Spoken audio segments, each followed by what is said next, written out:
Maritime बोर्डाकडून वराठी येथील जेटीचे दुरुस्तीचे काम सुरू करण्यात आले होते। जेटीचे दुरुस्तीचे काम सुरू असताना वराठी गावातील काही कार्यकर्त्यांनी व तरुण मुलांनी काही सूचना दिल्या होत्या की हे काम टिकाऊ करायचे असेल तर ते मजबूत करा। मात्र इंजिनियर व ठेकेदार हे ग्रामस्थांचे ऐकण्याच्या मनस्थितीत नव्हते आणि आज ते काम पूर्णत्वास आल्यानंतर त्या कामाला वरून खालून तडे गेले आहेत।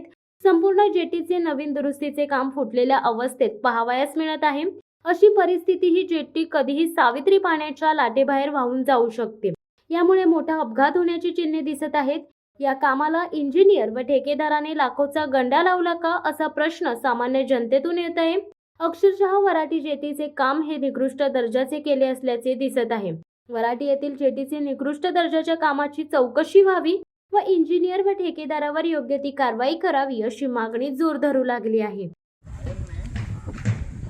मेरीटाईम बोर्डाकडून 15 दिवसापूर्वी वराठी येथील जेटीचं दुरुस्तीचं काम सुरू झालं होतं। सदर जेटीचं काम दुरुस्तीचं सुरू असताना आम्ही आमच्या मोहल्ल्यातील काही कार्यकर्त्यांनी व मुलांनी आणि मी स्वतः त्यांना अनेक सूचना दिल्या होत्या की हे काम जर तुम्हाला इथे टिकवायचं असेल तर अशा पद्धतीचं काम करायला पाहिजे होतं। परंतु सदर व इंजिनियर व कॉन्ट्रॅक्टर हे कुठल्याही प्रकारच्या ऐकण्याच्या मनस्थितीत नव्हते आणि आज ते काम पूर्ण झाल्यानंतर सदर कामाला आज तडे गेले आहेत आणि ते काम संपूर्ण फुटलेलं आहे आणि अशा परिस्थितीमध्ये ही जेटी कधी निघून जाईल आणि घातपात होईल याचं काही सांगता येत नाही। तर आमची ग्रामस्थांची मागणी आहे की सदर्भ ठेकेदार याच्यावरती गुन्हा दाखल करून सदर्भ निकृष्ट दर्जाचे जे काम केलेलं आहे ह्याची चौकशी लागायला पाहिजे अशी आमच्या येथील ग्रामस्थांची व माझी स्वतःची मागणी आहे। शिवसत्ता टाइम्ससाठी निलेश लोखंडे, महाड।